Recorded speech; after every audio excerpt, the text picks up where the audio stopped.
All right. Welcome to today's webinar. Thank you for joining us for this 1 hour code breaker. As you get settled, a few reminders before we get started. Please use the Q&A section for any questions today and remember to be constructive in any of those questions or comments to the presenter and to one another to ensure that we have a session that is productive. AIA California will submit one AIA HSW Learning Unit for those who complete the session in full. And as always, the webinar content and additional resources will be available online shortly after the session. Today's webinar, which will focus on prescriptive quality insulation installation Q2 requirements, is brought to you by Energy Code A's. It qualifies again for one AIA HSW Learning Unit for those who watch live, which AIA California will report for you once you have finished the session in full. Now to introduce our presenter. Gina Griffiths Rada is currently the principal owner of Gable Energy in Castro Valley, California, and has been in the energy modeling field since 1991. Gina is the instructor of several dozen full-day Energy Code ACE trainings on the residential and non-residential Title 24, Part 6, Building Energy Efficiency Standards for building department staff, energy consultants, engineers, and architects. She is also a certified energy analyst, lead accredited professional, and Title 24 energy analyst, performing a wide range of responsibilities in both residential and non-residential construction pertaining to compliance standards and energy modeling, and is a respected subject matter expert informing the statewide code development process. Thank you so much, Gina, for being here. Please take it away. Okay, I'm going to share my screen. We practiced this, so hopefully it will go smooth. Can you see my screen, Rebecca? Okay, so I'm sure a lot of you have attended some of my previous webinars. I am going to warn you ahead of time. This one is chock full, and you might be like, Gina, all of yours are chock full. Yes, this is a pretty big topic, but it's an important topic. I just have to say, I love seeing where all of you are coming from. And we were just talking about our next vacation before you guys came on. And Rebecca, I think I might be taking my vacation cues from some of the people who are coming in from these various areas around the United States and the world. So welcome. I have a question for you guys. How often are you experiencing your projects needing to meet the quality installation requirements of the Energy Code, QII? Is this something that you're familiar with? So if you want to raise your hand, yep, Gina, I know what you're talking about, and I've experienced this love before. Do we have the ability to raise hands? I can't remember if Zoom has a raised hand thing. I'm Yep, not it seeing looks it. like a few people are raising their hands, but if you want to use the reactions too, there's a thumbs up floating there. Oh, I'm seeing it now. Okay, so some of you are familiar with this, and but it looks like a lot of you are not. So let's dive into this and really support what happens when you don't do QI, but also what happens if you do QII and how you, the designer, is going to help support this be successful or not. It really relies so much on you. So we already talked about how what's going on with certification. We're going to talk about what can you, the designer architect, do to support QII in your design, in your drawing set, and understand the minimum requirements for a project to pass. Because if we've signed up for QII as a HERS measure, and we'll talk more about that, and we fail, there's only one thing that can be done that can bring us back into compliance, and that's installing a battery. And that comes at a cost. And that's because the contractor was not aware of the schedule associated with the HERS verification inspections. They were not aware of the install criteria associated with the HERS verifications, and they were not set up for success. So this entire session today is going to be about how to set them up for success and to leave behind a home that meets the QII criteria, which is honestly what all of us would want with all of our homes, where we're maintaining the air barrier to help prevent infiltration and exfiltration, and supporting that the insulation is in full contact with an air barrier throughout the entire project. Okay. So I'm hoping all of you are comfortable with Energy Code ACE and the fact that we have tools. Our most popular tool these days, honestly, is our Timeline ACE. I don't know if you guys are aware of the fact, but there's a new code cycle coming. It's called the 2025 code cycle. It will be in effect for projects that go for permit as of January 1st of 2026. So that's a year and a half away. But guess what? They're proposing and editing and figuring out what the code is now, and Timeline ACE tells you where we are in that code development process and how to get involved. They just closed the doors for us to submit comments for the 45-day language, meaning we're 45 days away from adoption. We're about to open up the 15-day process in which we only have 15 days to provide feedback before then it goes for adoption. If there's anything in the Energy Code that has driven you crazy or that you would like to have included, I strongly suggest you become part of the stakeholder process. It's the only way our voices can be heard is during this code development process. We, of course, have training, and I'll talk about more of the training that supports this particular topic today at the end. And we have resources. We have a fact sheet just on what are all these HERS measures associated with a single family home and how to navigate them. And then we also have a single family envelope fact sheet that talks about the criteria of the QII requirements as it applies to your walls, floors, and roofs. And all of that, remember, is at no cost. We're supported by you, the ratepayers of California. So come use us because you're investing in this Codes and Standards program. Now, I just warned you about future code, the 2025 code that goes into effect for permits, that projects that go for permit January 1st of 2026. We are in our 2022 code cycle that went into effect for projects that went for permit as of January 1st of 2023. That was last year, and will be true for projects that submit for permit through the end of next year. I always like people to be aware of that year before we get there, that as you're designing projects next year, figuring out when are we going to go for permit? Because if we're planning towards the end of next year, we might not make it. And if we submit January of 2026, we're subject to a new code, and there will be redesign that will have to happen because these energy code requirements are changing pretty aggressively with each code cycle, as you guys have seen in the past. One of the big changes that happened in this 2022 code cycle is they reorganized the energy code, in which they pulled out anything about multifamily buildings and put it into 3 new chapters that are devoted to multifamily. What's nice about this is it makes our single family chapters that we've had all along much easier to read, because everything in our single family chapters only applies, oh my gosh, to single family, which makes that fantastic. Oh, and introduce all acronyms. I will try, Linda. That drives me, and I did say QII is quality installation.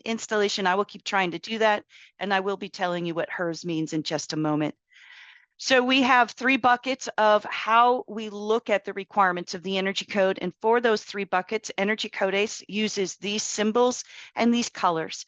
Mandatory requirements are requirements that apply across the board for all 16 climate zones in California, and there's no ability to get leniency of mandatory measures.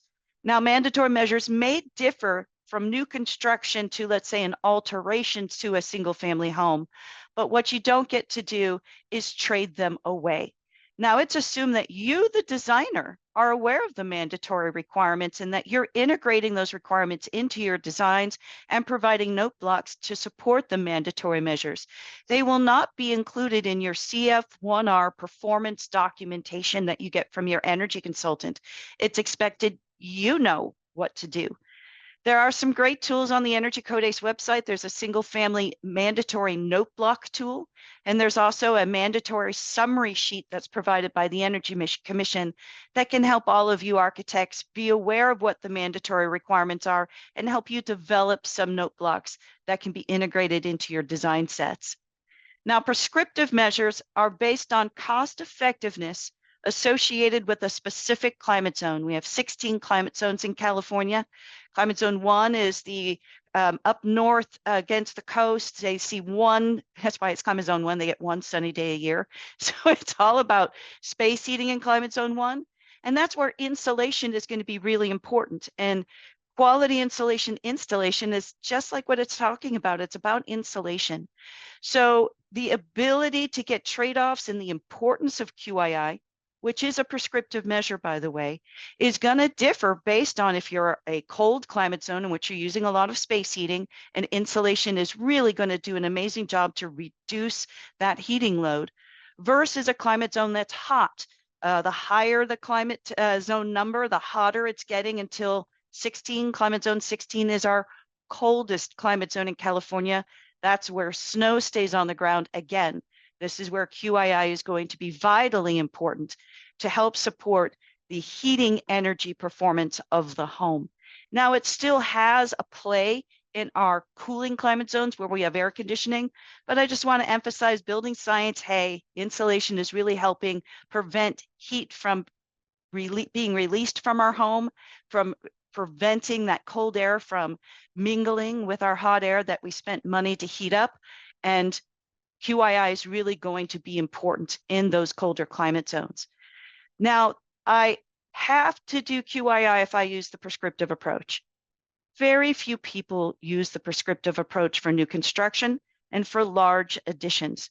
But be aware, it is in that prescriptive bucket and would be required for new construction and additions over 700 square feet.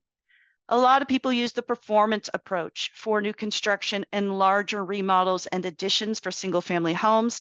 And we can now engage the ability to trade away prescriptive measures. So I can trade away QII, but I have to do equal energy savings with something else in the home to offset that equal amount of energy. And as I said, this is going to be a lot more difficult to trade away in a cold climate zone than it will be to trade it away in a hot climate zone.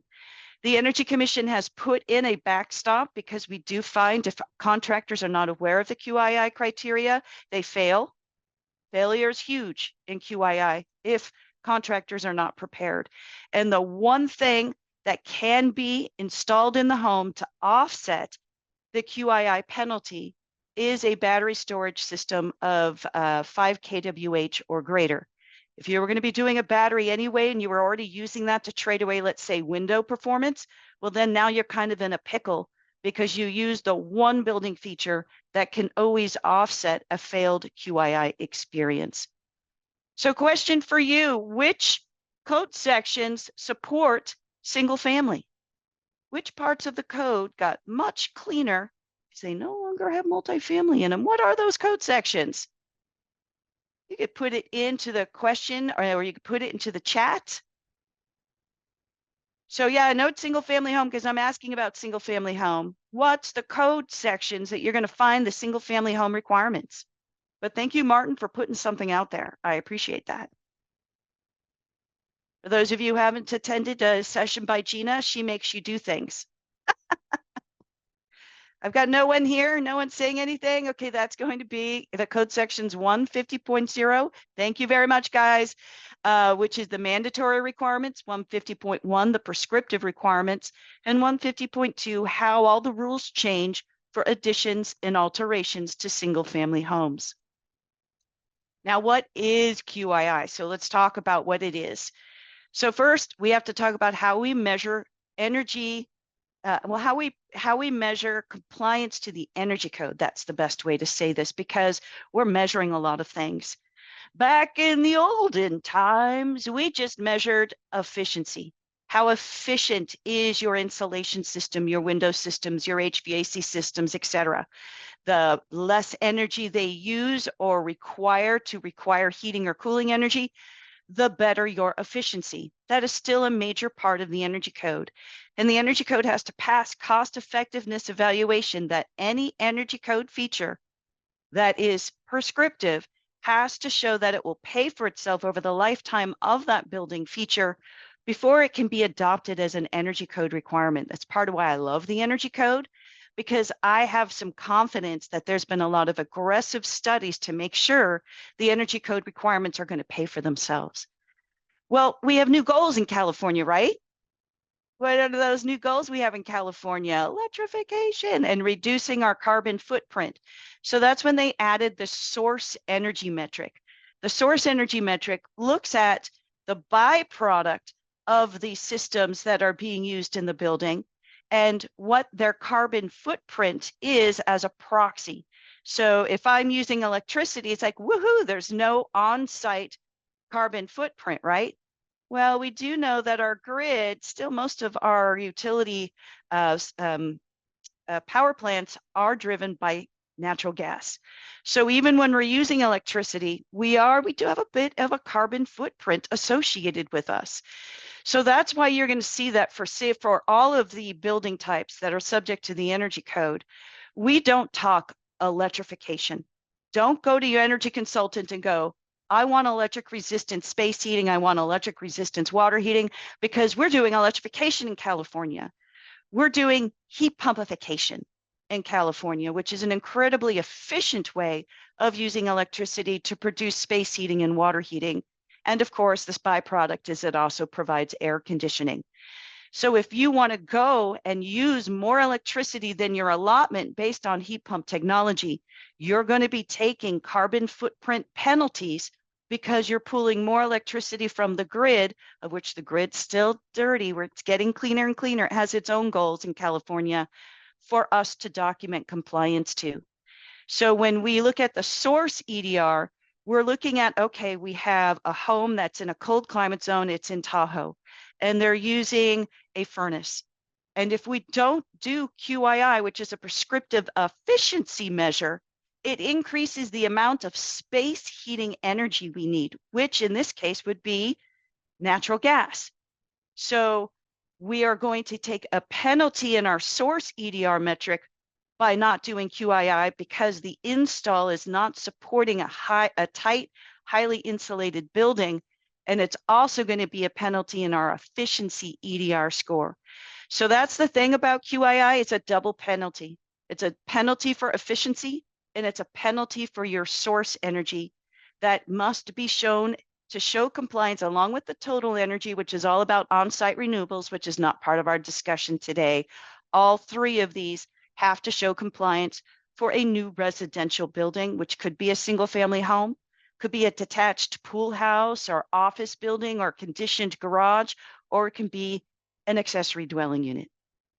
It could also be a townhouse, it could be a duplex. There's many things that are in the bucket called single family, of which all these three scores has to be equal or better than what we're being compared to for the building to comply. It's gotten a lot more complex. Now, quality insulation installation is all about supporting what the manufacturer warranties are for insulation to begin with. So there was a study, and it was back, gosh, when did they do this? I think it was in 1990, early 2000s. They went out and they looked at a ton of brand new construction homes. And this is what they walked away with. They got so many pictures of bad insulation install where it's compressed, it's not in full contact with the air barrier, or it's completely missing. Now, the insulation manufacturers have specific requirements regarding their products being in contact with a complete air barrier, and the QII protocols were based on the install manufacturer warranty requirements of our insulation products. Now, we can trade away QII in the performance approach, but understand it comes at a penalty. And it's a pretty beefy penalty depending upon if you're a hot climate zone or a cold climate zone. Now, why would anyone want to trade it away? Can you guys think of a reason why someone would want to trade away having a third-party inspector verify that the insulation and the air barrier is fully intact? Why would anyone want to trade that away? Anyone? No. No one's giving me any feedback here. Timing and coordination. Thank you, Sarah. Because I honestly, usually it's because of the builder. To me, it's not more expensive because this is how it's supposed to be installed in the first place. This is a wash in terms of expense. So when I have contractors who say, oh, we're going to do QII, we just upped your price 30%, I get so freakishly angry because you're not doing your job. Your job is to do it already to the QII protocol, and you're choosing to not do it because you don't have inspectors who are enforcing that. That just really angers me. If this wasn't recorded, I might be using other words. So usually we trade it away because we have contractors who are unaware or are unwilling to learn about what it takes to install their products to meet the protocols required by the manufacturer warranties, which is a minimum requirement of their particular job, being a licensed contractor. It angers me. I always hate removing QII. I love it when I have contractors going, oh, Gina, we got this down. We have it down. We're a high quality builder. We always pass. This is an integral part of our basic services, and we do not charge extra for this. If you have a contractor who comes to you and says, this is my bid with QII and it's more expensive, send them to me and I'll talk to them for you. That's all I'm saying. So QII is required for single family, and that's going to be new construction and additions over 700 square feet. Now, some of our additions are what we call newly converted space, where we take that existing garage that's been there since 1980 and we're converting it to an ADU, the most popular flavor of the month, or we're converting it to a living room or an extra bedroom. Well, then we have some existing infrastructure there that can have some challenges regarding the air barrier and insulated header requirements. So you're going to see that if my addition that's over 700 square feet is from converted space, it's a newly conditioned space, there is some leniency regarding air barrier and insulated headers. But if it's new construction, it's not converted space, it's being built for the first time, those exceptions do not apply. Now, it will also apply to low-rise multifamily buildings. We're not really going to talk about low-rise multifamily buildings today, but be aware it is a requirement for low-rise multifamily buildings, except for climate zone 7, because they're so mild. Remember, this is all about usually when I have a lot of heating load. Climate zone 7 doesn't really have a heating load at all. They really don't even need walls in climate zone 7.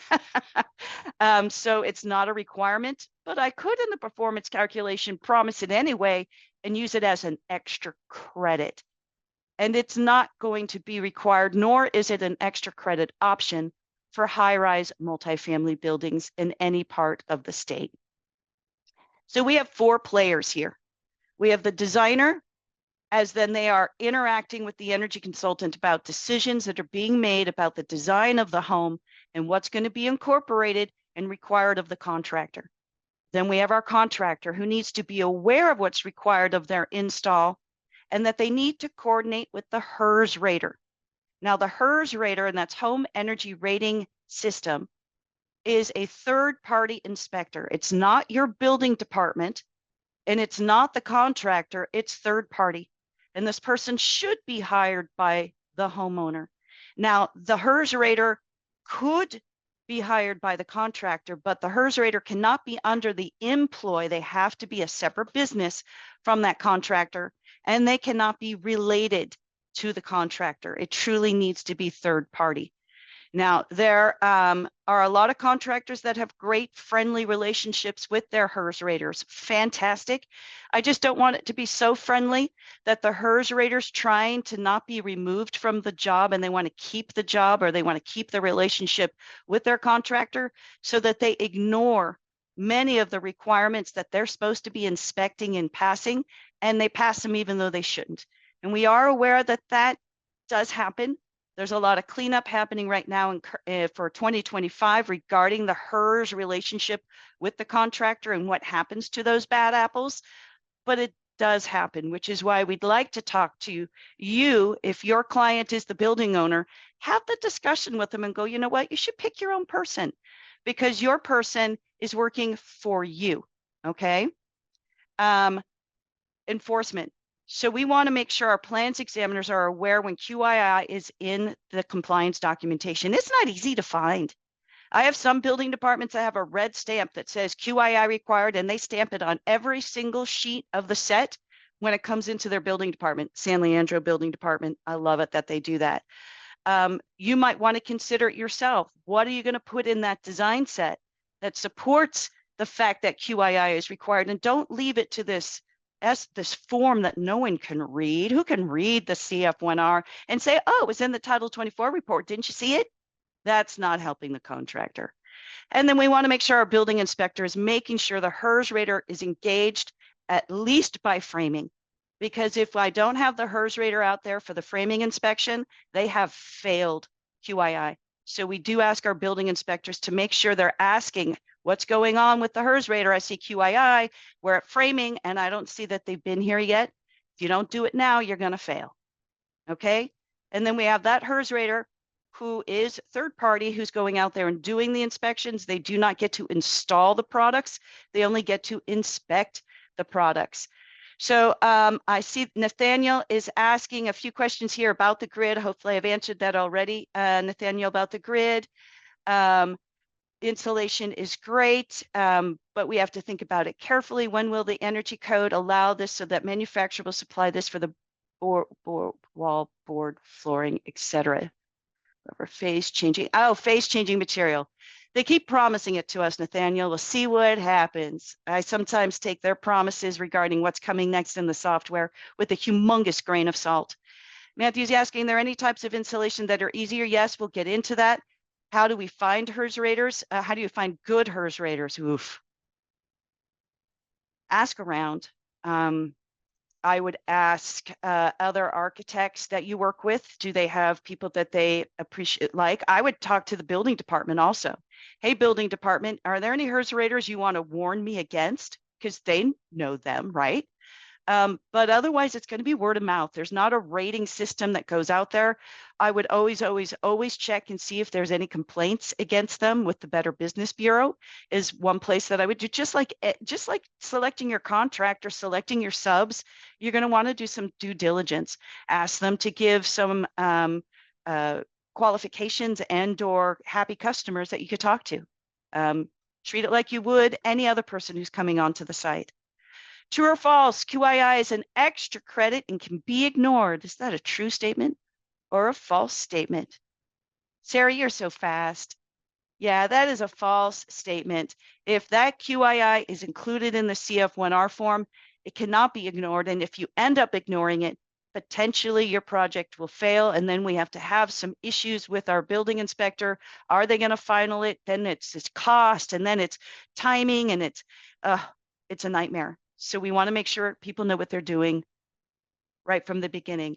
The building inspector can perform as the HERS rater. Can the building inspector be that? Nope, you guys have got it. No, they do not meet the qualifications. They can be a HERS rater, and I do find sometimes inspectors do side work like that, but they can't be the building inspector and the HERS rater for the same project in the same county. Usually you can't work in the same city and county of which you're an inspector. Okay, designing for QII. Where is it in the CF1R? So I don't know if you guys have, I'm hoping all of you look through your compliance documents. Please, please, please look through your compliance documents. Make sure you agree with it. Is it the right climate zone? Is it the right conditioned floor area? Is it the right code year? I have some energy consultants out there who are still using 2019 stuff because they can't figure out yet how to use the new code stuff. So many things wrong with that. You know, how do you find a good HERS rater? How do you find a good energy consultant? We have the CEA for that, Certified Energy Analyst. HERS rater, hopefully we can have something similar. There is a table that's in the beginning of the CF1R that talks about the summary of HERS measures. And the very first thing that will show up in that HERS summary is QII. If you don't see that as the very first item, QII is not being promised, and they did a trade-off, or it's an existing plus alteration project and does not trigger it or allow for it. But you're going to see it as that very first line item.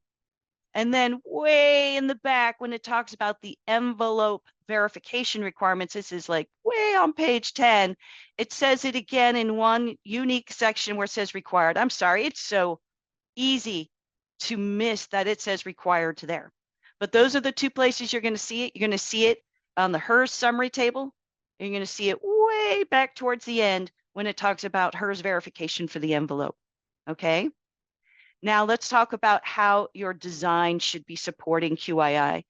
Nathaniel's asking who should hire the HERS rater. As I just said, it should be the homeowner. It can be the contractor, but I agree there's could potentially be some conflict there. But a lot of times the contractor is going to say, hey, we got a HERS rater we love working with. I'm immediately suspicious of that statement. It really should be the homeowner who's hiring the person who's representing their interests in terms of inspecting and verifying everything's done correctly by the contractor. Okay, so what can we put into the drawings? So there are these forms. These are formed by the contractor. These forms have been required for decades, but it's amazing how many times I hear the contractor saying, well, I've been doing this for 25 years, and I've never been asked to provide that form before, the CF2Rs. Now, with the whole HERS registration process, we're starting to get more CF2Rs because the building departments are learning that if they don't have everything registered, they get this project status report that either says it's complete or not complete, and they're relying upon that before they will approve final. So we are starting to get these more. And you might be going, Gina, we're all designers and architects here. We're not contractors. These are beautiful checklists of what's required for QII.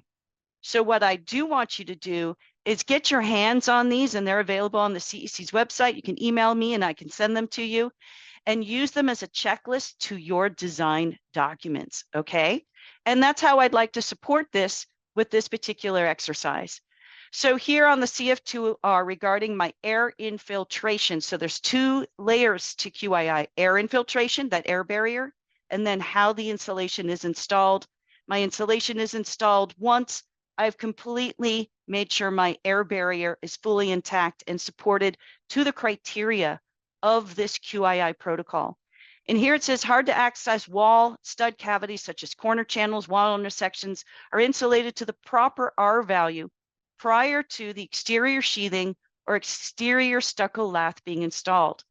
So we have a tendency to put a lot of framing in our corners and into our wall intersections. What I'm showing you here is an alternative framing option that we're reducing the amount of framing we're doing. And if you notice, I have complete access. There's no little teeny nooks and crannies. I can insulate easily from the outside or from the inside. From either direction, I'm not going to have a void within my wall that has no insulation. You might want to consider that. Think about how the building is being built and how can I make sure that contractor has access to that insulation to maintain the air barrier from start to finish with the construction assembly of your design. Another thing that it indicates is insulation and the interior air barrier are installed behind tubs, showers, fireplace enclosures, and stairwells to the R value listed on the certificate of compliance when located against exterior walls. So I'm sure all of you have seen where we have these tub enclosures or shower enclosures that we just pop in. And here we see we have an exterior wall on the left-hand side. I have an example of a shower stall, and down at the bottom here, a tub shower combo. Are you making sure and are you detailing that the walls behind those enclosures are being enclosed with an air barrier product? What is your favorite air barrier product? Do you guys have a favorite? A lot of people, their favorite air barrier product is chipboard. That is an approved air barrier product. There's a beautiful table in the Energy Code that says, here's a list of automatically approved air barrier products. If we don't use those air barrier products, there's blower door testing that's required by a HERS rater, but that is really, really scary because you're hoping and you're praying that the contractors and everyone who touched that building is caulking and sealing and doing everything beautifully, that when I do a blower door test at the end of construction, voila, it passes. So that really makes me nervous when we don't fully support what the air barrier products that are your favorite, because they show up in your details. So let's make sure we're providing that guidance in detailing out those areas of our drawings. Here's one that surprises people. When I have QII required for my project, all of the window and door, those exterior door, exterior window, exterior door of the home, the headers need to be insulated. Now I can do that a couple of different ways. I can insulate the header, it's a full depth header, and I'm insulating it because I have continuous insulation on the outside of my walls, what we call a high performance wall, where I have insulation within the cavity and I have continuous insulation outside of the cavity.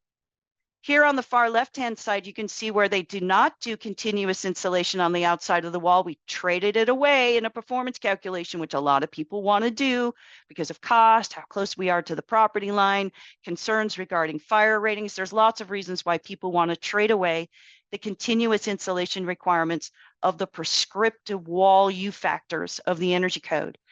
But you still have to insulate the header. This is a mandatory requirement. If you're doing QI, you don't get to trade this away. So this is an example of them having, they don't have a full depth header. They have at least a ½ inch to 1 inch on the inside face of the wall that they will then fill with rigid insulation. And then we're putting our chipboard continuously on the inside face of that. And our header is now insulated. If we do not have insulated headers, that is to be an automatic fail per the energy code. Now, I find a lot of HERS raters pass people even without insulated headers. Don't make them make that decision and detail out how all of the headers should be insulated. If you're not doing the exterior continuous insulation, are you going to do the insulation on the inside face of the header?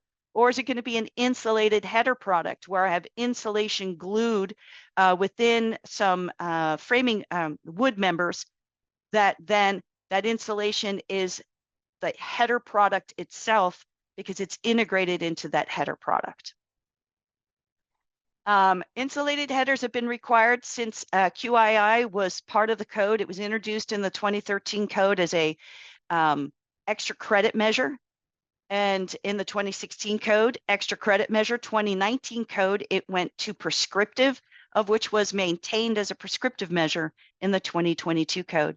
So Tom, we have had insulated header requirements associated with QII for quite a while now. Okay, after insulation is installed, all insulated walls have interior and exterior air barriers, including attic knee walls, walls of skylight wells. There being an exception to rim joists, an interior air barrier is, as long as the interior air barrier is sealed to the top plate. Oh, you do have to have that interior air barrier sealed to the top plate. That was not an exception. That was horribly written. So here's an example of an attic knee wall. So I'm in my vented attic, and here I have a raised ceiling, and they have a vaulted ceiling feature in their living room. And that means I have this, what we call a demising wall, separating my conditioned living room from my enclosed, unconditioned attic space. So when I'm looking at that detail, am I making sure that I have a air barrier product on the inside face? Well, that one's easy because that's usually my chipboard, right? I have an air barrier product at the top of that wall, which is usually going to be framing. I have an air barrier at the bottom, again, usually framing because that's what it's resting on, or the chipboard. But how about that face of the wall that's facing that unconditioned attic? I need an air barrier product there. It could be chipboard, it could be rigid insulation. There's, like I said, a table of approved air barrier products. Tom is asking, there was an exception for headers. No, there was a lot of people thinking they understood the exception for that. What that is no header insulation is required for single member headers that are the same width as the wall, provided that the entire wall has at least R2 insulation. So we have our continuous insulation outside the framing of the wall that's at least R2. That's why I don't have to do a special insulated header, okay? There are a lot of people, they only take it as far as no header insulation is required for single member headers that are the same width of the wall. Boom, I don't have to do insulated headers. No, finish the sentence. That sentence has always been there. That is not a new sentence. Edward is saying, so if it is a 2-member header, is insulation not required? No, headers have to be insulated. Headers have to be insulated.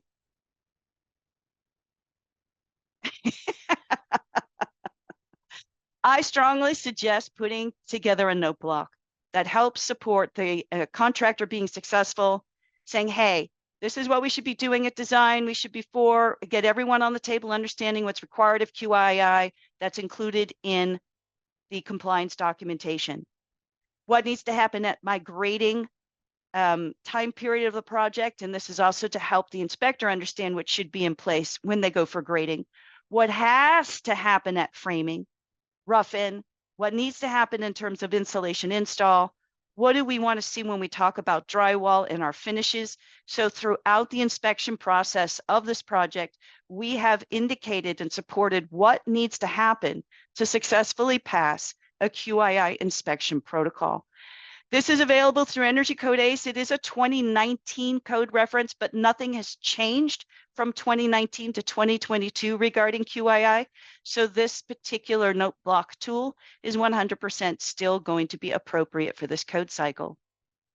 What do you think in your experience is an air barrier, oops, I misspelled that, typically installed at exterior walls for showers, tubs, and fireplaces? Do you typically see that? Do you typically see chipboard or plywood or rigid insulation on that inside face of the wall before the shower and tub is installed? I'm seeing Shock saying no, but Matthew is saying I do. And Thomas is saying, yep, they see it. So that's fantastic. Okay. I love the fact that you are seeing that and that it's becoming standard practice, because to me, we need to have that detailed out for the contractor to be successful. What additional details do you think should be included to support a QII project? I want you to be thinking about that now. Look at your standard library of details and go, what can I do to make sure that this is going to be supported? Use that CF2R as a checklist and go through your library of details and update them. Thank you, John. You get extra bonus points for saying insulated headers need to be detailed out so that we don't have a failure. Lee is asking, isn't the 5 kWh battery penalty, now it's a battery credit, simply a way to motivate people away from natural gas and to move towards electric heat pump technology? No, the 5 kWh battery compliance credit was introduced to help offset QII. There was a major contractor organization that said, hey, whoa, this is new and our contractors are not prepared for this.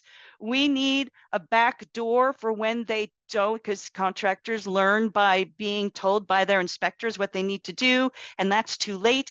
How can we recover from failing a QII project? And that is why they included the 5 kWh flexibility measure in the performance software, was because of QII.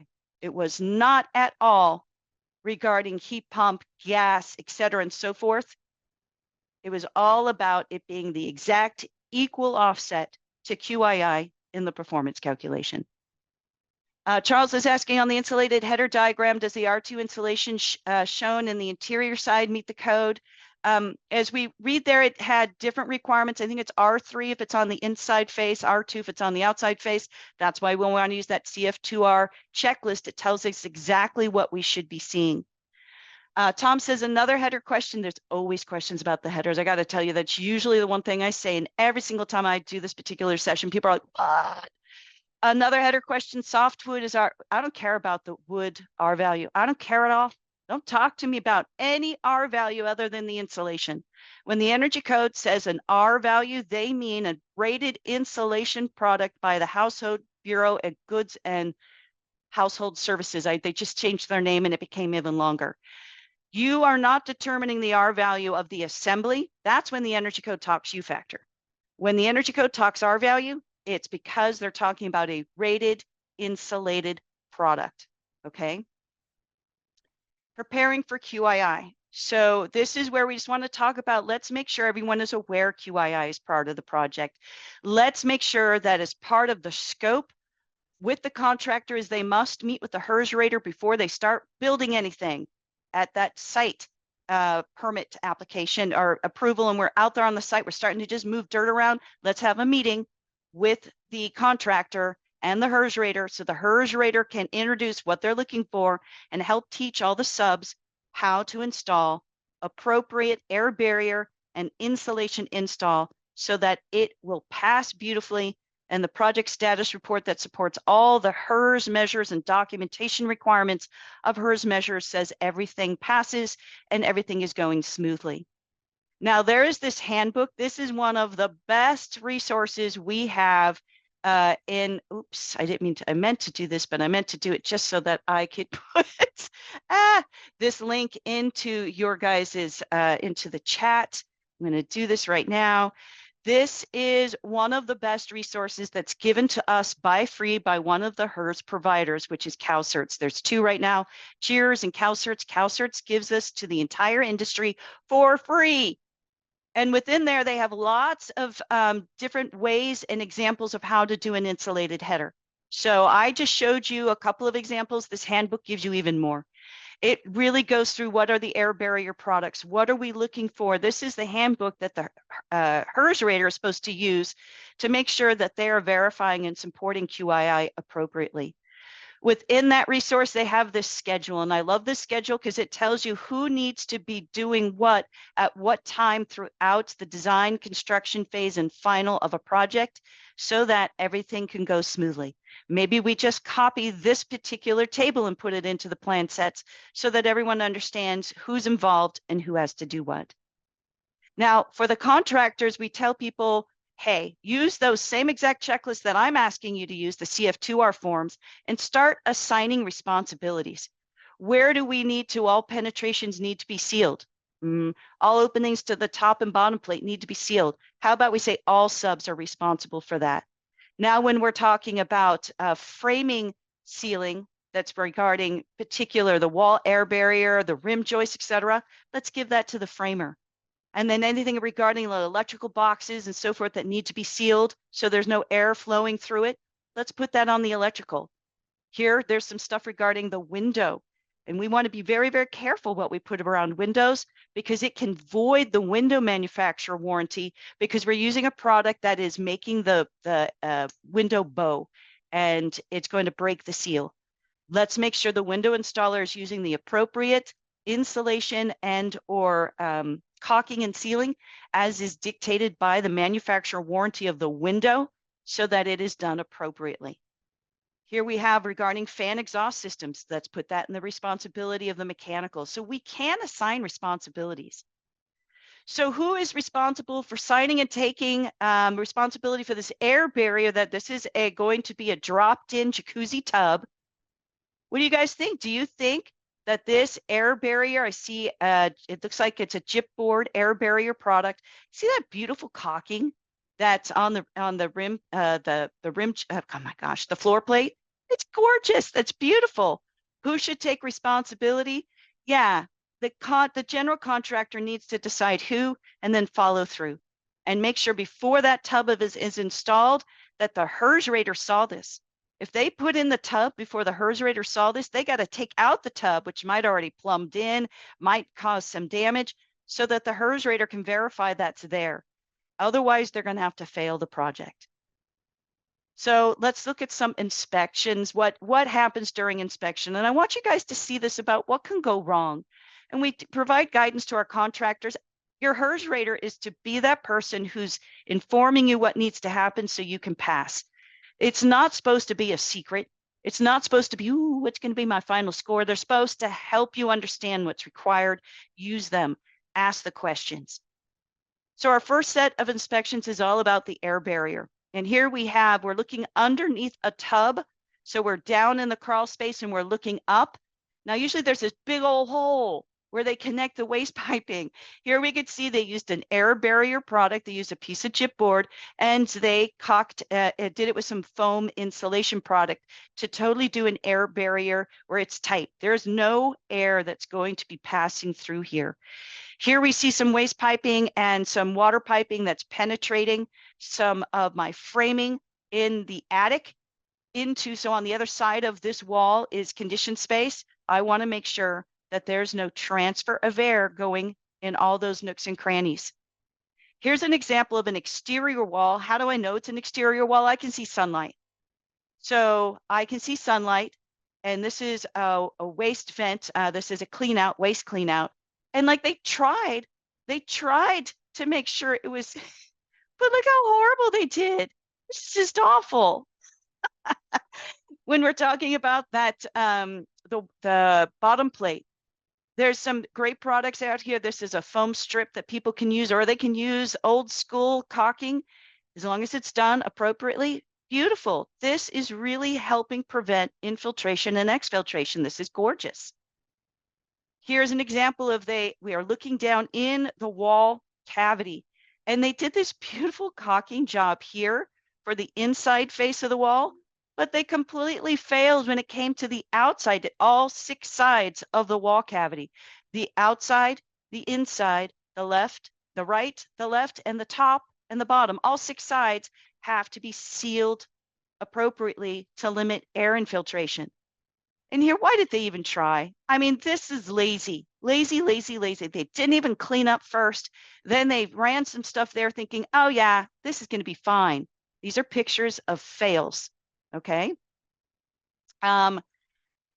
Here regarding the windows, already talked about windows and doors, you can do things wrong. And we want to make sure that people are understanding the manufacturer directions and what products they are supporting can be used to support the air barrier regarding those products.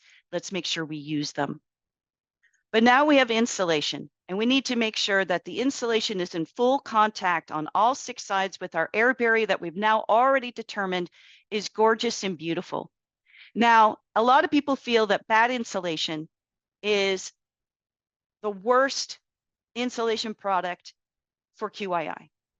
It is, because it's hard. So someone asked, hey, is there some insulation products that are better or worse when we talk about QII? There are a lot of people that feel bad insulation is the worst, because you have to do a pretty amazing job to make sure that you're in full contact with the top, the bottom, the left, the right, and that, do you see how here in this lower picture it's bowed out a bit? It's not compressed into the cavity.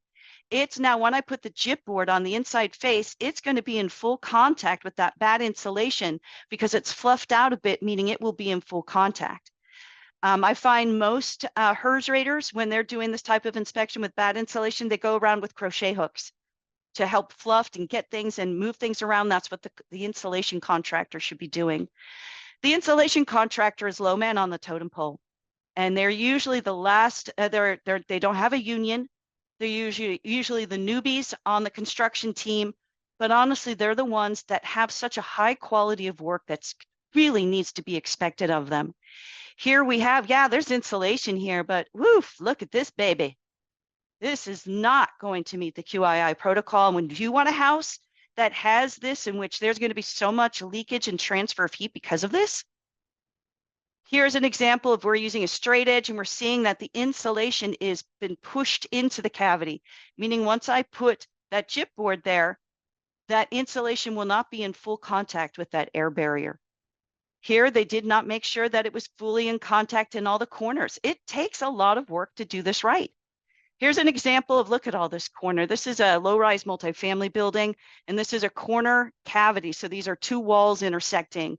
And the only reason they could see, and this was the HERS rater who took this picture, that this wall gap in the corner was uninsulated just because for some reason there was this cutout, probably because of the tie downs that were there for structural.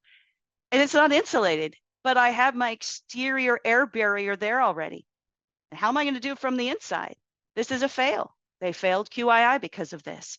And to come back to be, they're going to have to take that exterior sheathing off to insulate it, get that air barrier in place before then they put that exterior sheathing, make sure the HERS rater sees it to be able to pass. We even have it where this is a real project where Rick Chipwood went out on a project. And this is when they were investigating the good, bad, and ugly regarding install. And they could see some of the insulation was installed up in this attic, but half of the attic was not installed, but the insulation was in the attic, been sitting there for 50 years. It's there. Oh yeah, that's doing good. Here we have an example on the left-hand side. This is a shower tub. So I know it's a little hard to see, but I've got, this is my exterior wall. See this beautiful foam that's being used for this air barrier product. Look how fluffed and beautiful my bad insulation is. And here you see, this is chipboard. This is my air barrier that they have behind. Here's that tub enclosure again. Here's my air barrier. behind the shower enclosure. Here's some example of some insulated headers in which the insulation is the product of the header. So here, Nathaniel saying, I'm hearing you're saying there needs to be a new insulated header product. If the 2x2 are used and 3 2x2, there's room for 2.5. Yeah, if there's room for it, you put it within the header. That's the best place to do it. And or you use an insulated header product like I'm supporting here, or it's the continuous insulation of at least R2 on the outside of the wall. And someone's asking, shouldn't contractors and subs take this seminar? Yes, they should. We do this a lot. We usually get super high attendance when we do this for the industry as a whole. And we do get quite a few of contractors to take it. But Larry, if you want to have us talk to your contractors, we'll come and do this particular session for you and your group for free. So again, single member headers do need to have that entire wall has R2 continuous insulation. Even though you have that full depth header, that is not an exception to the insulated header requirements. So now I have questions for you. Which one of these, so this is a fireplace, and I have the fireplace is the flue is going up through the attic, okay? And I have my lid here. Look at that beautiful caulking. Here I'm looking from the attic down from a duct that's penetrating the ceiling plane. Which one of these represents a good, successful hardcover that will pass QA? Yeah, you guys have got it. That is A. The minute I can see down into the conditioned space from my unconditioned attic, or I see sunlight to the outdoors, that's bad. That's bad. Now, when we have things penetrate the insulation, right? And this is where a product like a blow-in insulation is easier to meet the QII protocols because it can go around all of these obstructions like wiring. When we can still do it with that, but we'd have to delaminate it and we have to fluff it around. Which one of these pictures shows a beautiful delaminated, it's going to pass QII? That's going to be B. I see that they've done it beautifully. It's going to encapsulate this insulation is going to pop back up there. It's going to be fluffed out a bit so my chipboard is in full contact. Here, this is just the next stud over. This is what got us. This is the Windows Bay stud right next to the one they did beautifully. This one, they shoved it on top of the wire and they did not delaminate. That will be a fail. Here we have some more examples of what happens underneath tubs. Which one of these do you think will pass the QII protocol? A, where here's the tub in that upper right-hand corner, or B, I don't have the tub installed yet. Yeah, here I can definitely see in B, there's a big gap. They put some of it there, and look at that beautiful half-assed caulk job. That's all I'm saying. There's things wrong with that. So the rest of this was all about guidance to our building departments. So I'm not going to do that with you guys because you are not building departments. Let's talk about next steps. Our envelope, we have an online self-study envelope that people can do at their own time. We do talk about QII. We do have our energy consulting class that really talks about what you would do, why you would do it, how you would trade it off, that battery, etc. But what I'd strongly recommend, if you guys haven't taken our single family architects class yet, I strongly recommend you take that. It is a 2-day class. It is a time commitment, but guess what? It is approved for zero net carbon units. So this is one of the ways you can get those units you need to report every year for being an architect in California. Here is that QII note block I was talking about. Someone said, hey, can you send the links? Rebecca, maybe send that to me in email and I'll provide everyone the links. I do reference a lot of these within the PDF handout. You would have those links, but I'd be happy to send the series of the links to the classes, to these resources so that you guys can find them easily. Here's that HERS fact sheet I was talking about. And again, we have the envelope one that was just released, which is why it wasn't in that particular assortment. We're here to help you. There is a Q&A that it's all these questions that have been asked, like that full depth header question that's been asked of the CEC so many times. They provided guidance. They put out blueprints. This is where you can go to find out what has the guidance that's been provided on this stuff. If someone already asked this question, is there already an answer? We have that with the Q&A tool at Energy Code ACE. But let's say you didn't find your answer anywhere on our website. If you press the question button, you can submit a question, and you have subject matter experts like myself. I answer many of the questions that come through our help desk, and we typically answer within 24 to 48 hours of you submitting that question. You do need to be signed up for an account to be able to ask questions, because we need a place to send the answers to. But you also have my contact information if you have any questions specifically after today, and of our managers, Dave and Jill, who help support us bring this to you. And I'm also hoping you might take my course evaluation to tell the bosses what you thought about this session. So I think I've answered all the insulated headers. And what about the jam and sill framing? You guys, you're the architects for a reason. You guys have to think about how you're going to meet this. How is it with your design? Is it going to be supported or not supported? The easiest way, honestly, is to do the continuous insulation on the walls that's required by the prescriptive U factor requirements for walls in the Energy Code. This only becomes an issue with insulated headers because you traded away the continuous insulation. Don't trade away the continuous insulation, and this ain't going to be an issue. Are there any other questions I have missed, Rebecca, or that you're going to send to me maybe via email? I don't think so. Somehow you, amazing person, managed to get all of this in, all of the questions answered. And so the only thing left to do is just send over all of the links afterwards that everyone is requesting. And yes, look at all those. Thank you, thank you, thank you, thank you. Appreciation from us here at AIA California. As always, Gina, we appreciate you. We love your session. So thank you so much. We'll go ahead, and for all of you who have made it this far, we'll go ahead and submit your AIA LUs, your HSWs, and we'll send you a follow-up email with the slides and the links. Yep. Thank you so much. Thank you, everyone. Have a great day, everyone. Bye-bye.